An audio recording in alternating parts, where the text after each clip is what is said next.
Well, this past weekend, a group of us met up at Groveland, Florida at the Gator Flying Park in what was part grieving and part celebration of Mike McGuire's life for a fly-in get-together. And some of us arrived on Thursday morning, some of us arrived on Friday morning. Unfortunately, the event was also marred by an ultralight aircraft accident that claimed the life of yet another pilot. Well, Rip Man Ryden here has decided he doesn't like takeoffs without a little bit of a headwind. But when he saw fat old Todd could do it and get airborne, he decided, maybe he could give it a shot as well. So we went out and flew.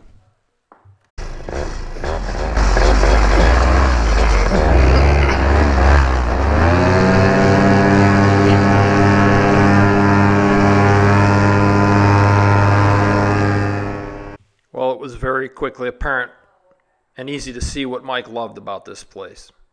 Beautifully manicured lawns, plenty of outs for initial departure, and lots of interesting stuff to see. Although surrounded by a lot of swamps, I could see spending an entire winter here flying almost every morning myself. Well, inevitably, in the time that filled in the spaces between the small amount of flying that we did, the conversation of Mike's accident came up with a couple of the key players, guys that were flying with him, guys that were involved in his day-to-day flying experiences, and people on the ground. So I captured some of that, and I'll share some of it with you here. Hey, Bob, I'm going to record our conversation, all right? Okay, sure. How was your flight this morning? Good flight, yeah. Beautiful out there. Yeah, it was pretty nice. Yeah. Well, hey, we had talked before about, putting together an educational piece on Mike's accident. Right. And I don't want to relive every painful detail of us missing our buddy Mike, but yeah. I think it's important that the paragliding community, and particularly the Green Eagle community, knows what happened. You want to talk about it? Well, we know what happened, but we don't know why it happened yet. But the guy that's doing the accident investigation, he's got most of the information, and hopefully within a couple of weeks we'll have a report about it. Well, hopefully you are, and you will remain a complete stranger to accident investigations. Unfortunately, my career spanned such a long period of time. I'm intimately familiar with the proceedings in a lot of different ways. Now, it's important to note a few things here. First of all, the NTSB, the National Transportation Safety Board, and the FAA do not participate in PPG accidents if those PPG accidents are conducted under FAR 103. They come out to the site and they pretty much determine if FAR 103 was the governing piece of legislation covering the flight, it's a vehicle accident, and they turn it over to the local authorities. Conversely, the aircraft wreckage that we saw being towed off the field earlier in this video will be subject to a full-blown NTSB investigation because it was an N-numbered airplane. It was a certificated airplane, and they will attempt to determine the cause of the accident because it may affect other certificated airplane owners and operators. The investigation that Bob is speaking of here is one that's paid for with voluntary labor and private funding, some of which is supplied by the USPPA, that's Jeff Goins' organization, to get to the bottom of what really happened here. Some of what you're about to hear in the rest of the discussion about this is purely conjecture, and we may never actually know what truly caused the accident or which of the events that happened came first. But for some reason, Mike was flying pretty aggressively and his Green Eagle broke here, but his wing also kind of practically exploded, and I think we still don't know which one happened first. Yeah, the chicken or the egg kind of a thing. But we know he was flying kind of extreme. Yeah. So we'll have, more information when the report comes out. Yeah. I had told a lot of people that it just didn't seem like it was Mike's flying style. But I hadn't seen Mike since Dunellen earlier in the spring, so apparently he had a change. Well, it had been pretty recent because I've flown. I don't think I had flown without Mike in 6 months. He was living out here, and so every flight that I made, he seemed to be up in the air.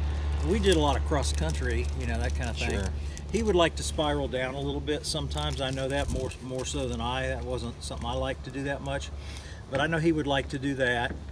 And a couple people had noticed him getting more aggressive, you know, with it. You know, let's talk about the age of Mike's wing. It was only a year old, right? Yeah. But yeah. You guys flew almost every day when the weather was flyable. We flew a lot based on the time on his Green Eagle, and when he got that wing, we probably had 150 to 170 hours on it, is what I would estimate. Yeah, we had talked about that before. Mm-hmm. Was he aware of any damage to the wing? Well, I'm pretty sure because, like I said, I've flown with him ever since he got that wing. Yeah. He broke a steering line, a tip steering line once, and had him replaced, but never any other damage. So, help me understand, why did he order a new wing? Oh, that was simple. I almost ordered, I'm flying the same thing, a 34 Charger, and I almost ordered one of those too, just because I'm flying the crap out of my 34, and it's a great wing, size-wise and performance-wise on the Green Eagle. He just bought another 34, so he'd have two wings to rotate. Yeah. When I had initially talked with you after the incident, yeah. Lee had chimed in the background and said that over the lake he noticed Mike enter a pretty tight spiral and he couldn't recall which way it was. And the next time that he looked, there was a second 360-degree spiral being either initiated or continued that was significantly more aggressive than he'd ever seen in the past. And at some point, he noticed the reserve. So right. We know for sure that the wing or the wing lines failed.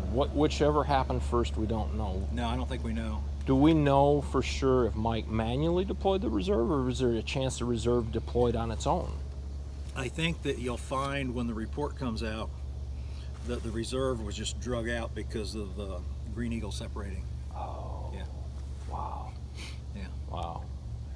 So, was Mike's reserve attached via bridle to this top bar? It was just like mine. Okay. It was attached to the front part of the Green Eagle, where the seat's mounted approximately, and he had a single point attachment around here on his. But that's not where the frame failed. No. The frame failed up here. The frame failed up here.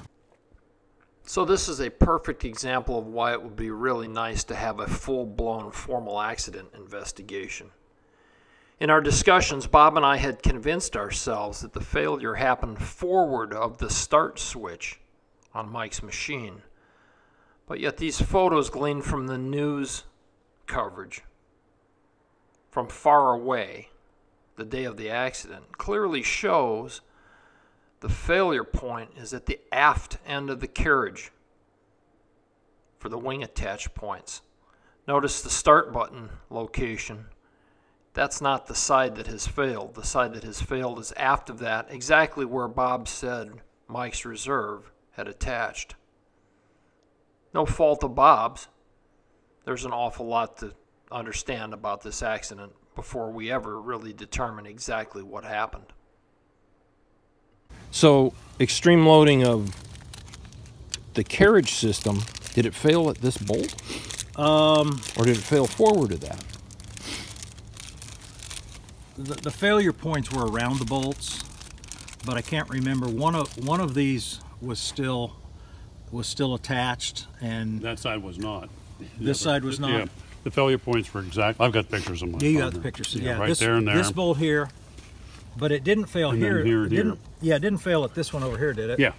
Oh, okay. So it did. And then this one also failed. Oh, okay, that's right. Because this one was still attached here, and only failed here. This one was broken here, and then it was broken up in here. You know. So it wasn't. Okay, the supposition was that Mike's wing failed and/or A-lines failed, and he threw the reserve, and the reserve caused the failure of the structure. I don't think you're going to find that in the report to be true. Isn't that something? That's amazing. Yeah.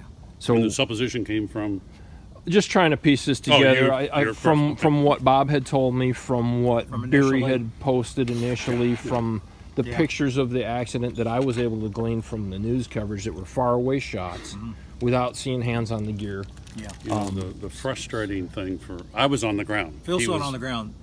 Here's the frustrating, The whole report will probably be out within 2 weeks. Yeah. real frustrating thing is I saw a different perspective than Lee, who was flying next to him up there. That's So That's often what makes the it case. so hard. That's it often really, the case. it's I saw nothing because he was behind me. Phil saw something, and Lee saw something. They were both looking at the same thing, but their descriptions are way different. Well, don't feel bad about that, because you know these NTSB investigations, when they come out, you know what often happens is Yeah, The- they call it pilot error. Walk no, away. well, even long before that, the eyewitnesses swear the airplane was on fire before it hit the ground, and that's I know. never the case. Yeah. So there's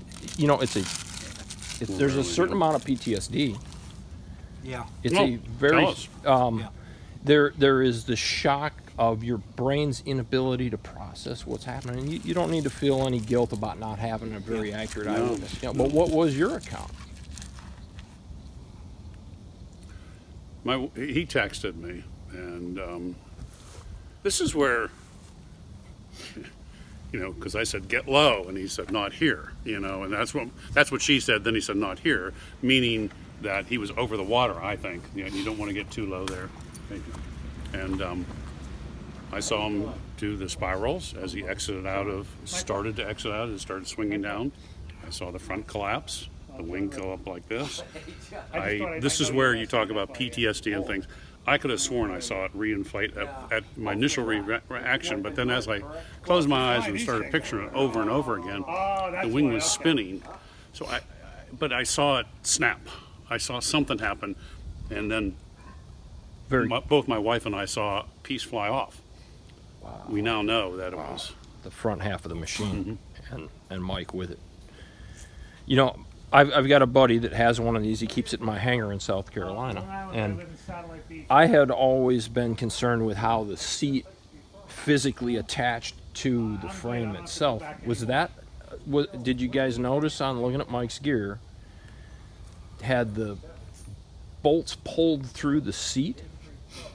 Oh, you mean Or you did mean the seat how the maintain seat? integrity? You mean how the seat, how it bolts up through inserts in the seat? Is that what you're talking about? Right, I always thought, gee, at a certain loading, those could pull right out. right. Not possible. No, they're molded into the seat, and they got a big flange on the other side of the seat material. Right. If you and I were going to design a seat that was retained by bolts, we would ensure that. Exactly. particularly for cars, you know, because of the Yeah. lateral forces Right. of the car when it would impact something. So the seat really was strong. Well, as you watch my Thursday evening approach to the Gator Field before everybody showed up, I want to share a couple of my thoughts. First of all, this is a tremendous loss to the PPG community, and in particular for the gentlemen that were accustomed to flying a lot with Mike. I spent a considerable amount of time Friday night while they were cleaning up the accident, speaking with Lee, who was just aft and above Mike when his unit started to fail and falter. Lee's still struggling a lot with his interpretation of what happened, but the bottom line is he couldn't do anything to change it. No doubt the final report is going to show failures of several of the materials involved, most notably the tube structure of the Green Eagle itself, but also, more likely than not, the fabric of the wing and several of the A-lines that are already known to have been damaged in the process of the accident unfolding. When it comes to full-blown NTSB investigations, oftentimes the counsel is, let's not speculate on the accident until the cause has actually been found. In this case, however, I would caution anyone who allows a significant change to safe flying habits to become firmly established in your routine to pause and reevaluate.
Fly safe, friends. I cherish every one of you.